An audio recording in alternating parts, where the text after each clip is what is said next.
the cells. So what are the cells? Well, the cells are the building block of all living organisms. So what living organisms we have? Well, we have animals, for example, and we have trees, right? But these are big living organisms because we also have small living organisms or tiny living organisms such as bacteria. They are also living organisms because, for example, when a bacteria goes inside a human body, it causes a disease on us, right? So then, in summary, then, yes, the cell is a building block of all living organisms, but we have big living organisms and tiny living organisms. So if we look at this, we have a large living organisms, such as, for example, humans, right? And the cells that are going to make up the human, they have to be different than the cells that are going to make up the tiny organisms because we have different sizes, for example, right? For the reason they're going to have different characteristics as well. So if we look at these different characteristics, we have this table right here where we can see that the cells in big living organisms are going to be called eukaryotic cells, and in tiny living organisms are going to be the prokaryotic cells. In the case of the eukaryotic cells, we say we have animals and we have plants. One of the main differences between animals and plants is plants have cell wall, something that animal cells do not have. If we look at this cell right here, then this one is for the bacteria, right? For the tiny living organisms. Those are going to be prokaryotic. So the animal cell does not have cell wall. So if we look at this cell right here, which is the animal cell, and we make it a little bit larger, we can see that this cell is going to have structures inside the cell membrane. This is the cell membrane right here.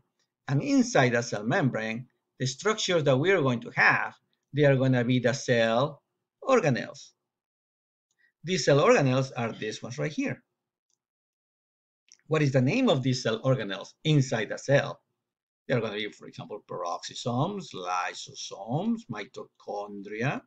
You have other one in here, right? For example, these ones are going to be Golgi apparatus, ribosomes, etc., etc.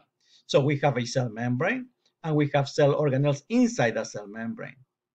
And then we also have structures outside the cell membrane. Like, for example, this one that looks like a tail, this one is going to be the flagella. In addition to that, we also have other structures that looks like hairs that they are also outside the cell membrane. They are going to be called cilia. And there are some other ones that looks actually like fingers like this. They look like fingers. Those are going to be villi and microvilli. So let's take a look at this in a table, which is this one right here. So we have the cell structures, and we said we have a cell membrane. What is a cell membrane made of? It's made of three main things. They are going to be carbohydrates, sugars. Carbohydrates are sugar, right? We're going to have lipids, such as what? Such as, for example, phospholipids and cholesterol. And we're going to have proteins. Then we said outside the cell membrane, as I showed you before, we're going to have flagella, that looks like a tail, cilia, look like hairs, villi and microvilli, look like fingers. And there are a couple more, but pseudopods, for example, they look like arms, but I didn't show it before because they are not actually permanent. They are not permanent. And glycocalyx is actually surrounding the cell. In other words, if the cell is a cake, then the glycocalyx is the icing on the cake. Inside the cell, we're going to have, as we mentioned, inside, we're going to have the cell organelles. And we're going to have, for example, the nucleus. Right? The nucleus controls all the cell activities because in there we have the DNA that was provided by our parents. Right? Therefore, the nucleus controls all the cell activities. We have ribosomes. They are going to synthesize proteins or produce proteins, for example. We have the rough endoplasmic reticulum. If you look in here, I mentioned conveyor belt. In the next slide, we're going to see that you're going to see the reference to this conveyor belt. I also wrote in here mitochondria, and you can see here battery. And you're going to see again in the next slide, what do I mean by this battery and the conveyor belt. So the mitochondria, as you can see here, is going to produce ATP, which is the energy that the cell needs or uses inside in order to perform the different functions that they need. So let's take a look at these cell organelles and their functions. Right here, I provided a cell with the different organelles. So right here we have the nucleus, and we say the nucleus is where the DNA is. Therefore, the nucleus controls all the cell activity. So the nucleus is going to tell the ribosome, do your job. And the ribosome is going to produce proteins. Now, these proteins are going to fall directly on top of the endoplasmic reticulum because the ribosomes are on top of the endoplasmic reticulum. The purpose of that is because when they produce the proteins can fall directly on top of the rough endoplasmic reticulum. The rough endoplasmic reticulum is represented here with a conveyor belt because the job of the rough endoplasmic reticulum is actually to transport these proteins to the Golgi apparatus, which is represented here by the post office. But as you know, the conveyor belt, in order to transport the proteins, it must get energy. And this energy is provided by the mitochondria that is represented right here with the battery. The mitochondria will provide energy in the form of ATP, as I mentioned before.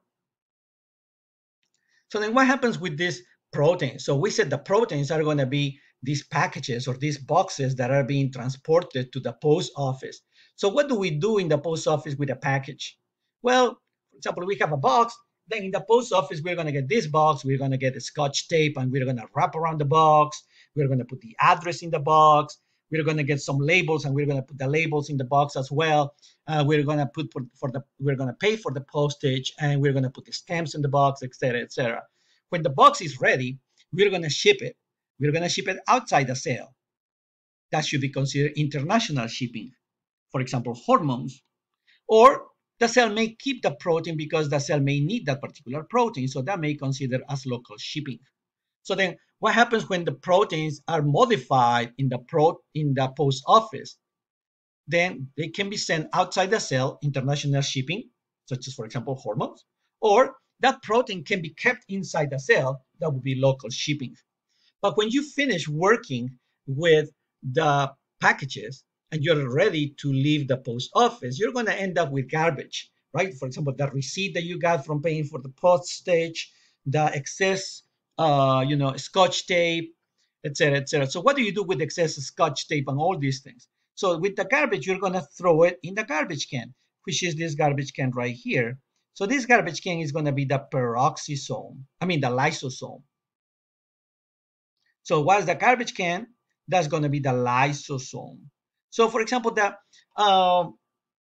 you have a bacteria and the bacteria goes inside the cell. So the bacteria needs to get destroyed. So how do you destroy that? The bacteria will go inside the garbage can where you're going to destroy it. So then the lysosome will destroy everything that the cell doesn't need. But the cell also produces toxic waste, right? Like in our houses, for example, we have acid or we have hydrogen peroxide. So all these things you don't throw in the regular garbage can. You need a special container to dispose of these things. Same thing in the cell. Regular garbage goes into the lysosome, right here. But in the case of toxic waste, the cell has a different container, which is going to be this container for toxic waste. And this container is going to be called what? Peroxisome. So for example, what the cell uses the peroxisome to get rid of the hydrogen peroxide, for example, that is produced sometimes in your cell. In addition to that, we have the microtubules. Look, they are tubules. Therefore, they look like bones. So these are these black tubules that you have in here, right? They're going to look like bones because they're like tubes. They're going to give the shape to the cell. They help maintain the cell shape. In addition to that, we also have centrioles. The centrioles are represented right here with a pair of scissors. Why? Because the centrioles are going to help the cell when the cell is dividing. Why that cell needs to divide? Well, for example, when we are growing, right? So let's assume that we have one cell. If we want to keep growing, we need to produce from one cell, we need to get 2 cells. When we have 2 cells, we need to produce 8 cells. So then how come the cell is able to get 2 cells from one cell and 4 cells from 2 cells? Well, that's when the centrioles are going to work, helping the cell during cell division. Okay? So what is a rough endoplasmic reticulum? The rough endoplasmic reticulum is a conveyor belt that transports proteins. But this is called rough. That's why it's called, it has the R in there. Why? Because ribosomes are on top. You can even think about this R of ribosomes with R of rough endoplasmic reticulum. We have another conveyor belt, which is this one right here. This one is called smooth because there's nothing on top of it. That's why it's called smooth. So if the rough endoplasmic reticulum deals with proteins, the smooth endoplasmic reticulum deals with lipids or fats. So let's review. What's the job of the nucleus? The job of the nucleus is to control everything that is going on with the cell. Therefore, it's going to tell the ribosomes what to do. What's the job of the ribosome?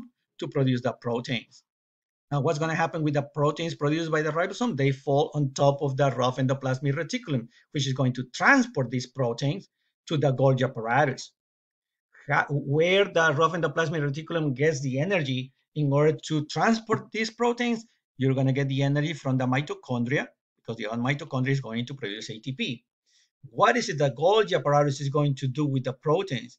They're going to modify the proteins. They're going to get it ready to be used by the cell or outside the cell.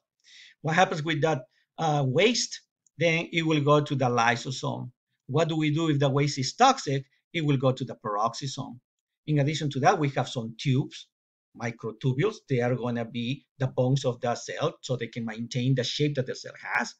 And the centros is represented here by a pair of scissors because the centros are going to help the cell during cell division.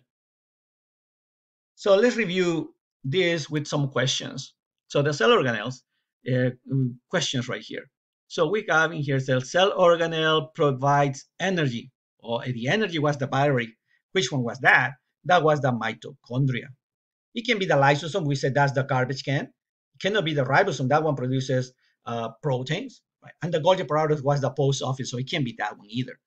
So the next one in here says number 2, the cell organelle. This cell organelle gives a structure and shape to the cell. Oh, shape and structure. Then that has to be the bones.